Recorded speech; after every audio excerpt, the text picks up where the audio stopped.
Welcome to First Unitarian Society of Minneapolis, the birthplace of congregational humanism. We carry on that tradition of free thought today, dedicated to promoting a free search for truth, meaning, and justice. Our web address is firstunitarian.org. Thank you for joining us.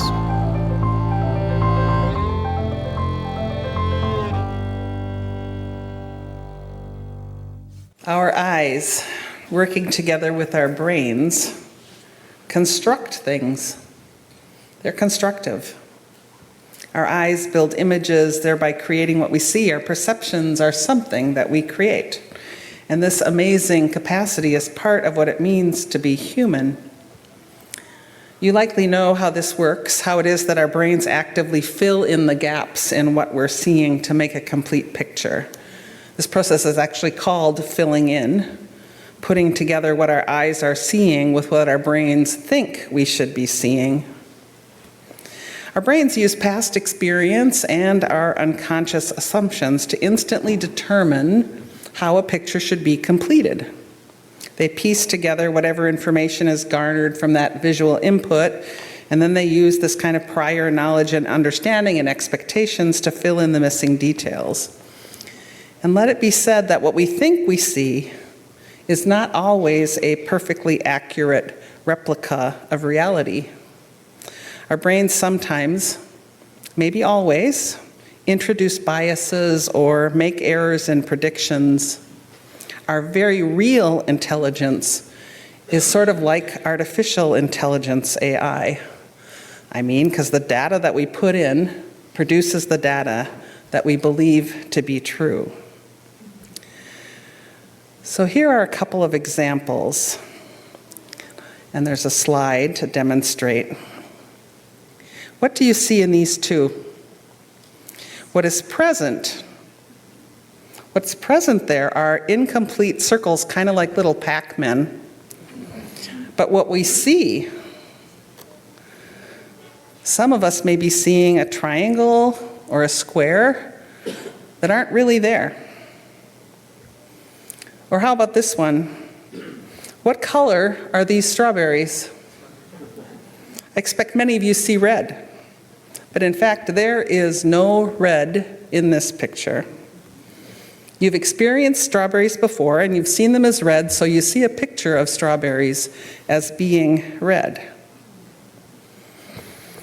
Assumptions, unconscious bias. It's how we fill in what's missing, and this determines what we think we're seeing. Now, what I'm interested in today is not so much the actual complete image that we create, but rather how we might train our brains to see in ways that are the most affirming and gratifying and contentment producing and helpful and healthful, training our brains to seek and therefore to actually see unity and beauty all around us. Let's use an example of these flower bouquets. From whatever perspective or angle you look, you cannot see the whole picture. You might be assuming that the flower blocked by one in the front is of the same color or type. You might notice a small interior forest of green and believe it to be the stems of some flowers or the leaves of another one. You don't really know that, but you fill it in.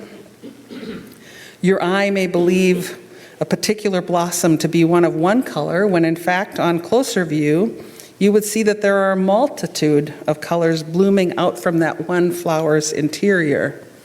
You create a reality that may or may not be there. Maybe you see that a particular stem is bent, and one flower is beginning to droop. That the arrangement could be described as random rather than intentional. That there are some tall flowers alongside shorter ones. That there's wild flowers alongside cultured ones. And what of your judgments and perceptions? What determinations are you making? Do you decide that you see the colors as balanced or not? Do you decide what's pleasing to you, what's right? how it should be?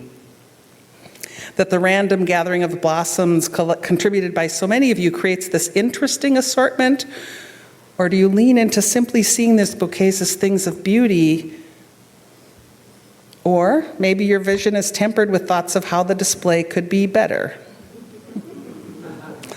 We'll talk about this in a minute, but in the flower ceremony, these bouquets are meant to be symbolic of the diversity of community, the beautiful diversity, the variety of our styles and our gifts, the uniqueness of each bloom contributing to a common beauty.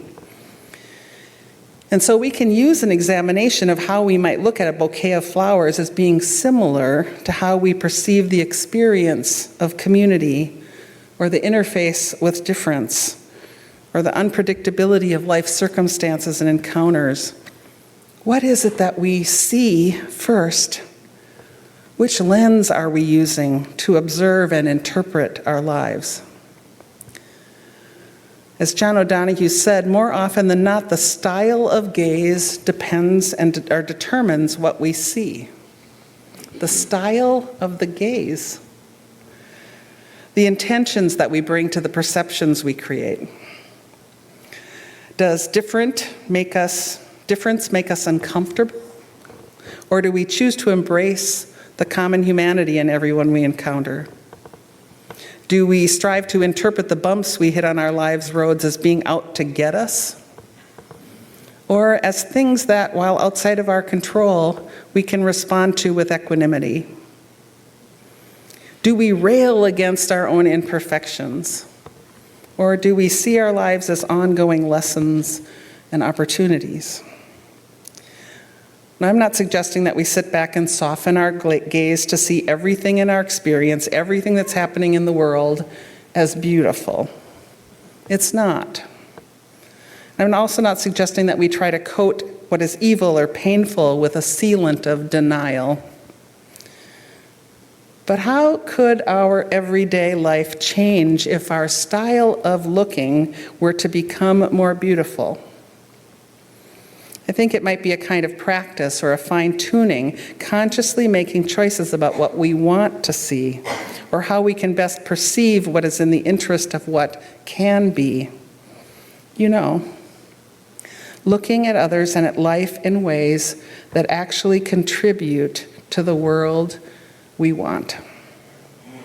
Now, maybe that means interweaving some curiosity with our skepticism, some acceptance into our judgment. Maybe it means questioning our reactivity and choosing more self-reflection. Maybe it means opening our hearts to move into the world compassion forward. Maybe it means looking at ourselves in the mirror, whether that be literally or figuratively, and seeing just how beautiful we are. Filling in, coloring, all the myriad gaps in our understanding with a gaze that assumes what is missing is more love. That's what's missing is more beauty. I don't know what the best images would be to illustrate this. Thinking back to the earlier slides, would you have seen something different had you seen those first slides with a particular intention? That you turned your eye and you said, I'm only going to see blue, or I'm only going to see this upside down. So imagine that you saw a person on the sidewalk, bundled up in black with a hood. What do you see? Might you see this person as part of a diverse cityscape?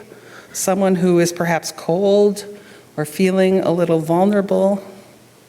Or do you see someone to fear? Your choice. When you perceive that someone in your community has made a mistake or an error in judgment, what do you see?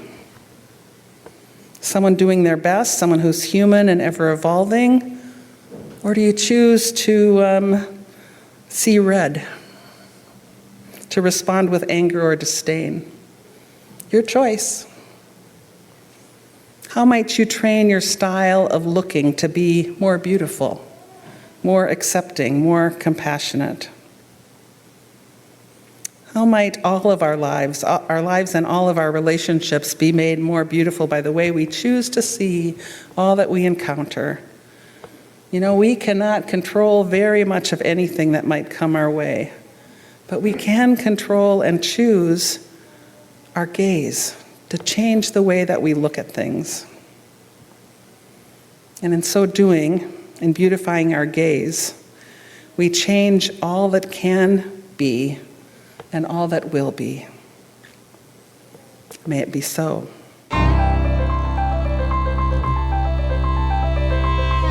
Thanks for listening. You can find much more about humanism and what's happening at First Unitarian Society of Minneapolis by visiting our website at firstunitarian.org.